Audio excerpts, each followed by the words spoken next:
అతిశయము నీవే, నానందము నీవే, నారాధన నీవే.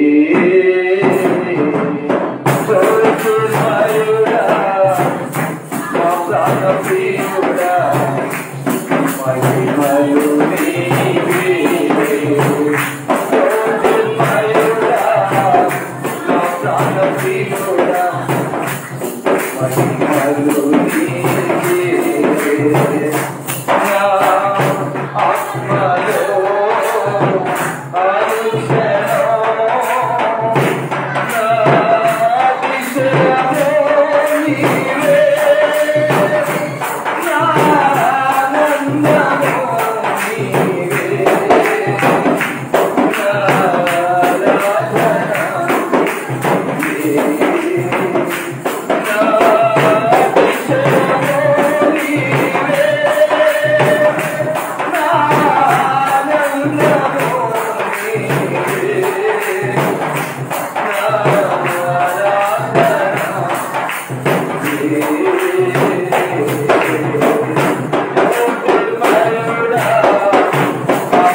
మంచిది. ఈ ఉదయకాల సమయంలో ఈ రీతిగా మనమందరం కలిసి దేవాది దేవుణ్ణి మహిమపరిచే సమయాన్ని ప్రభు మనందరికీ ప్రసాదించారు. అందరూ బట్టి అందరం ఒకసారి రెండు చేతులెత్తి స్తోత్రాలు చెల్లించుదాం. బిగ్గరగా స్తోత్రం, స్తోత్రం, స్తోత్రం. హల్లెలూయా, హల్లెలూయా, హల్లెలూయా, హల్లెలూయా, హల్లెలూయా, హల్లెలూయా. మంచి దేవుని బిడ్డరా, మరి ఈ సమయంలో దేవుని వాక్యాన్ని మనం అందరం విందాం. చూడండి, పరిశుద్ధ గ్రంథంలో నుంచి ఒక లేఖన భాగాన్ని ఈ దినము మీకు నేను జ్ఞాపకం చేస్తాను. ఇర్మియా ప్రవచన గ్రంథము 9వ అధ్యాయము 23వ వాక్య భాగాన్ని ఈ సందర్భంగా మనం చదువుదాం. యెహోవా ఇలాగు సెలవిచ్చుచున్నాడు, జ్ఞాని తన జ్ఞానమును బట్టి, శూరుడు తన శౌర్యమును బట్టి అతిశయింపకూడదు. ఐశ్వర్యవంతుడు తన ఐశ్వర్యమును బట్టి అతిశయపడకూడదు. అతిశయించువాడు దేనిని బట్టి అతిశయింపవలెననగా, భూమి మీద కృప చూపుచు నీతి న్యాయములు జరిగించుచున్న యెహోవాను బట్టి, యెహోవాను నేనే అని గ్రహించి నన్ను పరిశీలనగా చేసుకున్నట్టును బట్టి అతిశయింపవలెను. అట్టి వాటిలో నేను ఆనందించువాడునని యెహోవా సెలవిచ్చుచున్నాడు. మంచిది దేవుని బిడ్డరా, చదవబడిన వాక్య భాగంలో మరియు ప్రవక్త అయినటువంటి ఇర్మియా అనే మాటకు అర్థం ఏమిటంటే యెహోవా స్థాపించును, విలపించువాడు, కన్నీటి ప్రవక్త. అయితే దేవుడు ఇర్మియా ద్వారా మాట్లాడుచూ ఉన్నాడు. యెహోవా ఇలాగ సెలవిచ్చుచూ ఉన్నాడు, జ్ఞాని తన జ్ఞానమును బట్టి, శూరుడు తన శౌర్యాన్ని బట్టి అతిశయింపకూడదట. ఐశ్వర్యవంతుడు తన ఐశ్వర్యాన్ని బట్టి అతిశయింపకూడదని వాక్యం సెలవిస్తుంది. జ్ఞాని తనకున్నటువంటి జ్ఞానాన్ని బట్టి అతిశయించకూడదు, తనకున్న తెలివితేటలను బట్టి అతిశయించకూడదు, తనకున్నటువంటి సామర్థ్యతను బట్టి అతిశయింపకూడదు, తనకున్నటువంటి జ్ఞానాన్ని బట్టి జ్ఞాని అతిశయింపకూడదు. అట్లా జ్ఞాని తన జ్ఞానాన్ని బట్టి అతిశయింపకూడదు. ఇది నా జ్ఞానము, ఇది నా తెలివితేటలు, నా యొక్క జ్ఞానం ద్వారానే ఇంతవరకు నేను పైకి వచ్చాను, నా తెలివితేటల ద్వారానే ఈ స్థితిలో ఉన్నాను అని జ్ఞాని తన జ్ఞానాన్ని బట్టి అతిశయింపకూడదని వాక్యం సెలవిస్తుంది. రెండవది ఏమిటి అంటే శూరుడు తన శౌర్యాన్ని బట్టి అతిశయింపకూడదని దేవుని వాక్యము సెలవిస్తుంది. శూరుడు తన శౌర్యాన్ని బట్టి అతిశయింపకూడదు. మూడవది ఏమిటంటే ఐశ్వర్యవంతుడు తన ఐశ్వర్యాన్ని బట్టి అతిశయింపకూడదు. తనకున్నటువంటి డబ్బును బట్టి, తనకున్నటువంటి ధనాన్ని బట్టి, తనకున్నటువంటి హోదాను బట్టి, తనకున్నటువంటి పరపతిని బట్టి, తనకున్నటువంటి పలుకుబడిని బట్టి, తనకున్నటువంటి పేరు ప్రఖ్యాతులను బట్టి ఐశ్వర్యవంతుడు తన ఐశ్వర్యాన్ని బట్టి అతిశయింపకూడదు. ఎందుకు అతిశయింపకూడదంటే మానవ జీవితం లేక మానవుని యొక్క ఆయుష్ ఎలాంటిదంటే గడ్డి పువ్వు లాంటిది. ఇంతలో ఉండి అంతలో మాయమైపోయేది, ఆవిరి వంటిది అని దేవుని వాక్యం సెలవిస్తుంది. కాస్త మీద ధూళి లాంటిది మానవుని యొక్క ఆయువు అని వాక్యం సెలవిస్తుంది. నీటి మీద బుడగ లాంటిది అని వాక్యం సెలవిస్తుంది. పువ్వు లాంటిది అని వాక్యము సెలవిస్తుంది. గడ్డి లాంటిది అని వాక్యము సెలవిస్తుంది. కనుక ఐశ్వర్యవంతుడు తన ఐశ్వర్యాన్ని బట్టి అతిశయింపకూడదు. తనకున్న డబ్బును బట్టి, తనకున్నటువంటి హోదాను బట్టి, తనకున్నటువంటి ధనాన్ని బట్టి ఐశ్వర్యవంతుడు తన ఐశ్వర్యాన్ని బట్టి అతిశయింపకూడదు. మరి ఏ విధంగా అతిశయించాలి? వాక్యము సెలవిస్తుందన్నమాట. భూమి మీద కృప చూపుచు నీతి న్యాయములు జరిగించుచున్న యెహోవాను నేనే అని గ్రహించాలి. ఈ భూమి మీద దేవుడు కృప చూపుచున్నాడు. ఈ రోజు మనం అందరం బ్రతుకుతున్నాము అంటే, ఈ రోజు మనం అందరం సజీవులుగా ఉన్నామంటే, ఈ రోజు మనం అందరం దేవుని ఆరాధిస్తున్నామంటే అది కేవలం దేవుని కృప, దేవుని దయ, దేవుని యొక్క సన్నిధి అనుభవించినటువంటి భాగ్యాన్ని ప్రభు మనకు ప్రసాదించాడు. కనుక భూమి మీద కృప చూపుచున్నటువంటి దేవుణ్ణి బట్టి మనం అతిశయించాలి. నీతి న్యాయములు జరిగించుతున్న దేవుడిని బట్టి, న్యాయాన్ని జరిగిస్తున్నటువంటి దేవుడు, నీతిని జరిగిస్తున్న దేవుడు, కృప చూపుతున్న దేవుని బట్టి మనం అతిశయించాలి. మన జీవితంలో, మన దైనందిన బ్రతుకులో ఆయన కృప చూపుతూ ఉన్నాడు, ఆయన దయ చూపుతూ ఉన్నాడు. మనమందరం సజీవులుగా ఉన్నాం, మనమందరం ఆరోగ్యంగా ఉన్నామంటే ఇదిగో ఆయన మన మీద దయ చూపుతున్నాడు. దేవునికి స్తోత్రాలు. హల్లెలూయా. దేన్ని బట్టి మనం అతిశయించాలి? దేన్ని బట్టి మనం అతిశయించాలంటే భూమి మీద దేవుడు కృప చూపుతున్నటువంటి ఆ దేవుణ్ణి బట్టి అతిశయించాలి. నీతి న్యాయములు జరిగించుచున్న యెహోవాను బట్టి, యెహోవాను నేనే గ్రహించి నన్ను పరిశీలనగా తెలుసుకున్నట్టును బట్టి అతిశయించాలి అని దేవుని వచనాన్ని బట్టి ప్రభు సన్నిధిలో మీకు తెలియపరుచుచున్నాను. చూసారా, కొరింథీయులకు రాసినటువంటి 2వ పత్రిక 10వ అధ్యాయము 11వ వచనంలో అపోస్తలుడైన పౌలు కూడా ఈ యొక్క మాటను చెప్తున్నాడు. అతిశయించువాడు ప్రభువునందే అతిశయించాలి అని వాక్యం సెలవిస్తుంది. ప్రభుని బట్టి మనం అతిశయించాలి. అతిశయించువాడు ప్రభుని బట్టి అతిశయించాలి అని కొరింథీయులకు రాసినటువంటి పత్రికలో దైవజనుడైన పౌలు రాస్తున్నాడు. ఏ మనిషిని అతిశయించాలి అంటే మరియు తన ప్రభుని బట్టి అతిశయించాలి, ప్రభుని బట్టి అతిశయించాలి, దేవుని బట్టి మనం అతిశయించాలి అని వాక్యం సెలవిస్తుంది. 1 కొరింథీ పత్రిక 1:31లో కూడా అతిశయించువాడు ప్రభువునందు మాత్రమే అతిశయించాలి అని దేవుని వాక్యం సెలవిస్తుంది. కీర్తనకారుడు 34వ కీర్తన 2వ వాక్యంలో చూసారా, యెహోవాను బట్టి నేను అతిశయించుచున్నాను. దావీదు భక్తుడు ప్రభువుని బట్టి అతిశయించుచున్నాడు. తనకున్న బలాన్ని బట్టి అతిశయించలేదు, తనకున్న ధనాన్ని బట్టి అతిశయించలేదు, తనకున్న జ్ఞానాన్ని బట్టి అతిశయించలేదు, తనకున్నటువంటి సైన్యాన్ని బట్టి అతిశయించలేదు, తనకున్నటువంటి సామర్థ్యాన్ని బట్టి ఇదిగో దావీదు భక్తుడు అతిశయించలేదు. వందల వేల మంది సైనికులు దావీదుకున్నారు. 40 సంవత్సరాల ఏకచక్రాధిపత్యంగా రాజు అయి ఉన్నాడు.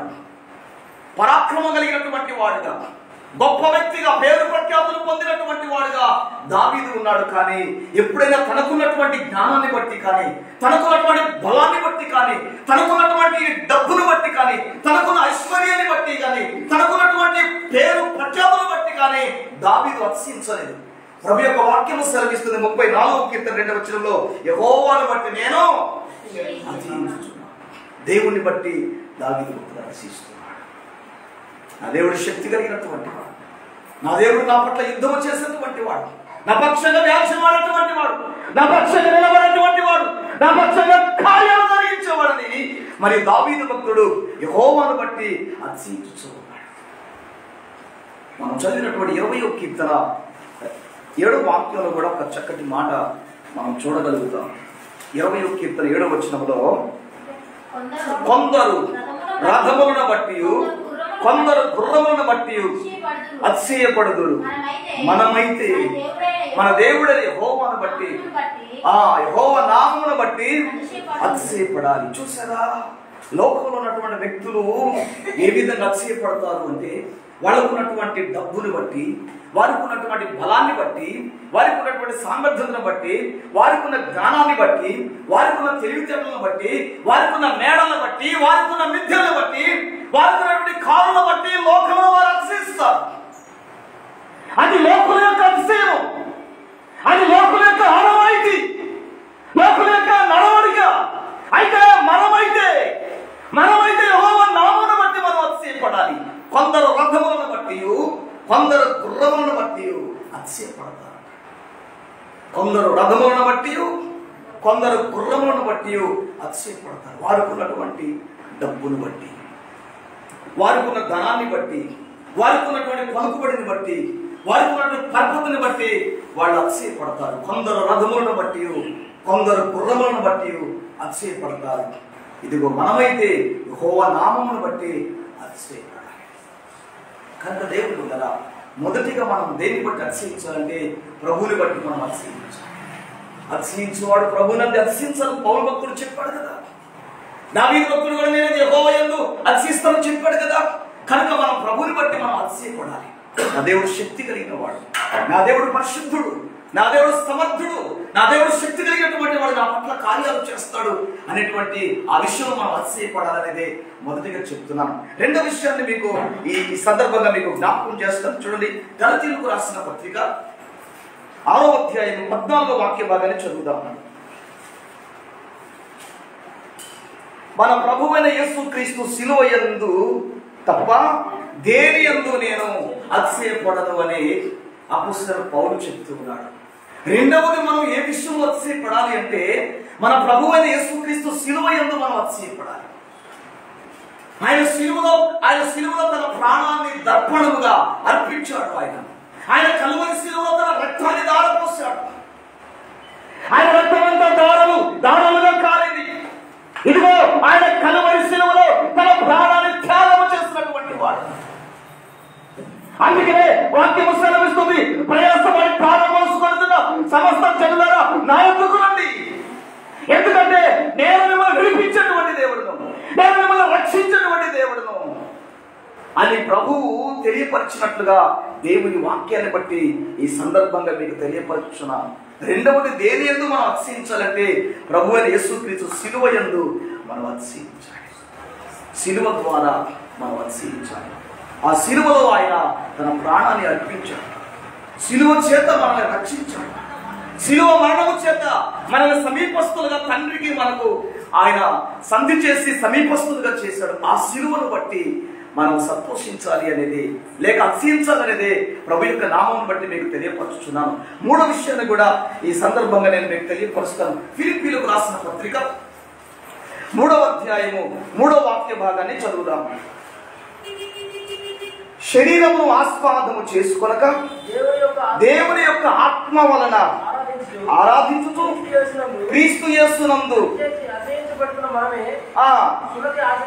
చూసారా, అక్కడ అపోస్తలుడైన పౌలు గారు ఫిలిప్పీలకు రాసిన పత్రికలో మాట్లాడుతూ ఉన్నారు. శరీరమును ఆస్వాదము చేసుకొనక దేవుని ఆత్మ వలన ఆరాధించుతూ క్రీస్తు యేసునందు అతిశయపడుచున్నా అంటే దేవుడి యొక్క సన్నిధిలో శరీరాన్ని ఆస్వాదం చేసుకోవద్దు. దేవుని ఆరాధించే విషయంలో శరీరాన్ని ఆధారం చేసుకోవద్దు, ఆస్వాదం చేసుకోవద్దు. ఏమి శరీరాన్ని ఆస్వాదం చేసుకోకుండా ఆత్మ వలన దేవుని ఆరాధించాలి, ఆత్మలో దేవుని ఆరాధించాలి, ఆత్మలో దేవుని ప్రార్థన చేయాలి, ఆత్మలో కొనియాడాలి, ఆత్మలో కీర్తించాలి, ఆత్మ చేత నడిపించబడాలి, ఆత్మ చేత అభిషేకించబడాలి. పౌలు ఉద్దేశం ఏమిటంటే ఆత్మ వలన ఆరాధించుతూ ఆ విషయంలో నేను అతిశయపడుతున్నాను, ఆత్మలో ఆరాధించే విషయంలో నేను అతిశయపడుతున్నాను అనేటువంటి సందర్భాన్ని అక్కడ వ్యక్తం చేస్తున్నాడు. నిజమే, దేవుని బిడ్డలమైనటువంటి మనం దేని ద్వారా మనం అతిశయించాలి అంటే దేవుణ్ణి సన్నిధిలో ఆత్మ చేత ఆరాధించే విషయంలో మనం అతిశయం.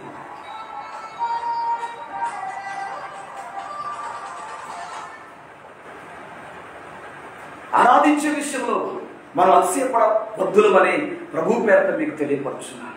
అదే పౌలు చెప్తున్నాడు, శరీరాన్ని ఆస్వాదం చేసుకోవద్దు, నేను ఆత్మ వలన ఆరాధించాలి. ఆ విషయంలో నా దేవుని ఆరాధించే విషయంలో, నా దేవుని మహిమపరిచే విషయంలో మనకు అతిశయంగా ఉండాలి. ఆరాధనకి వెళ్తున్నామంటే వెళ్తున్నాం, ఏంటోలే అనేది కాదు.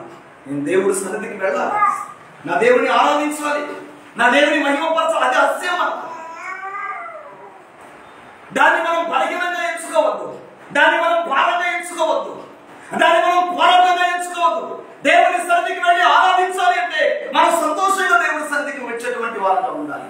అది మనకు అతిశయం మాట. దేవునికి స్తోత్రం. హల్లెలూయా. 3 విషయాలు చెప్పాను. మొదటిగా ప్రభువుని బట్టి మనం అతిశయపడాలి. రెండవది ప్రభు యొక్క శిలువను బట్టి మనం అతిశయపడాలి. మూడవది ఇదిగో ఆయన ఆరాధించే విషయంలో, ఆత్మలో ఆరాధించే విషయంలో మనం అతిశయపడాలి.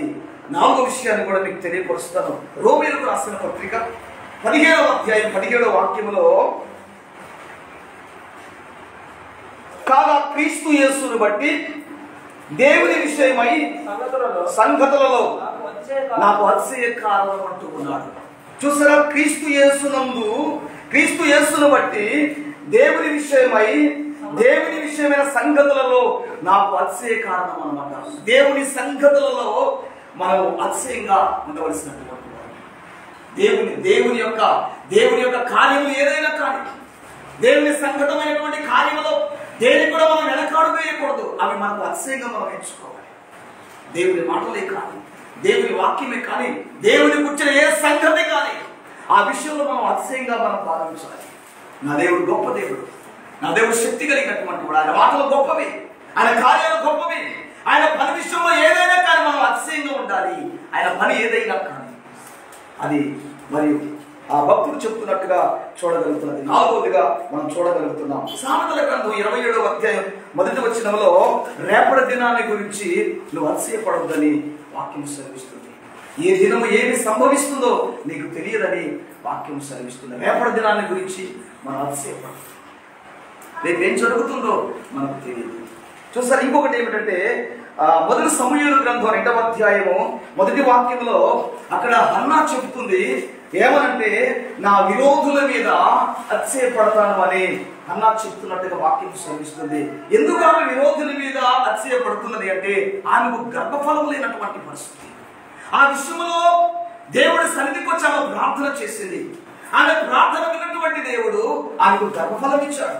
గర్భఫలం ఇవ్వక ముందు మరి అనేక మంది చేత ఆమె హేళన చేయబడ్డట్టుగా, అనేక మంది చేత ఆమె గేడు చేయబడ్డట్టుగా మనం చూడగలుగుతున్నాం. ఆ సందర్భాన్ని బట్టి ఆమె మనస్సులో చాలా బాధ కలిగింది. ఆ తర్వాత గర్భఫలం పొందిన తర్వాత ఆమెకు ఆలోచన ఏమొచ్చిందంటే, నా విరోధులకు ఒక గొడ్డల పెట్టు లాంటిది, ఒక చెంప పెట్టు లాంటిది అనుకుని నా విరోధుల మీద నేను అతిశయపడతాను. ఎందుకు? నాకు గర్భఫలాన్ని ఇచ్చాడు దేవుడు. దేవునికి ఇష్టం కనుక దేవుని బిడ్డలారా, మనకు విరోధి ఎవరు అంటే వాక్యం సెలవిస్తుంది, మీ విరోధి ఎవరు సాతాను అనే వాక్యం సెలవిస్తుంది. అపవాది మనకు. కాబట్టి అపవాది మీద మనం ఆశయపడాలి. చూసారా, బైబిల్లో మనం చదువుతాం, ఇదిగో నా శత్రువు నేను కింద పడినా తిరిగి లేస్తాను అని యెహోషువ అంటూ ఉన్నాడు. చీకటిలో కూర్చున్నా కానీ నా దేవుడు నాకు, అంధకారంలో కూర్చున్నా కానీ నా దేవుడు వెలుగులో నన్ను ఉంచున్నాడు. కాబట్టి నువ్వు నా మీద అతిశయపడద్దు, నీవు నా మీద గర్వించొద్దు అని యెహోషువ చెప్తున్నట్టుగా వాక్యం సెలవిస్తుంది. సాతాను మీద మనం అతిశయపడాలి. సాతానుడు నన్ను ఏమి చేయలేవడు, వాడు నన్ను ఏమి చేయలేవడు, వాడి వల్ల ఏమి జరగదు, వాడి వల్ల ఏమి చేయలేవడు. వాడి కార్యాలన్నీ కూడా నా యేసు లయపరుస్తాడు, వాడి కార్యాలన్నీ కూడా నా యేసు ధ్వంసం చేస్తాడు, వాడి కార్యాలన్నీ కూడా నా యేసు కూల్చేస్తాడు. ఇదిగో ఆ విరోధి మీద వాక్యము సెలవిస్తుంది, మీ విరోధి అపవాది గర్జించు సింహం వలె ఎవరిని మృంగుదనని వాడు తిరిగి. కనుక వాడిని బట్టి మనం అతిశయపడాలి. వాడు మనల్ని ఏమి చేయలేదు. దేవుడికి ఇష్టం అంత దేవుడి బిడ్డలారా, ఈ విషయాలన్నీ కూడా మన మనసులో ఉంచుకుని మన అతిశయము దేవుడే మన అతిశయం. ఆయన ఆరాధించే విషయంలో అతిశయపడాలి, ఆయన మాటలను బట్టి మనం అతిశయపడాలి, ఆయన శిలువను బట్టి మనం అతిశయపడాలి, ఆయన వాక్యాన్ని బట్టి మనం అతిశయపడాలి, శత్రువుల మీద మనం అతిశయపడాలి. ఈ విధంగా ఉన్నప్పుడు మన దైనందిన జీవితంలో మన ఆత్మానుసారంగా మనము ముందుకు సాగుతున్నప్పుడు దేవుని కృప మెండుగా మన మీద ఉంటుందని ప్రభు పేట మీకు తెలియపరచచ్చు. ఈ మాటలు ముగిస్తున్నాను. దేవుడి వాక్యాన్ని మన వినికిడిలో ఆశీర్వదించునుగాక. ఆమేన్, ఆమేన్. చిన్న ప్రార్థన చేసుకుందాం.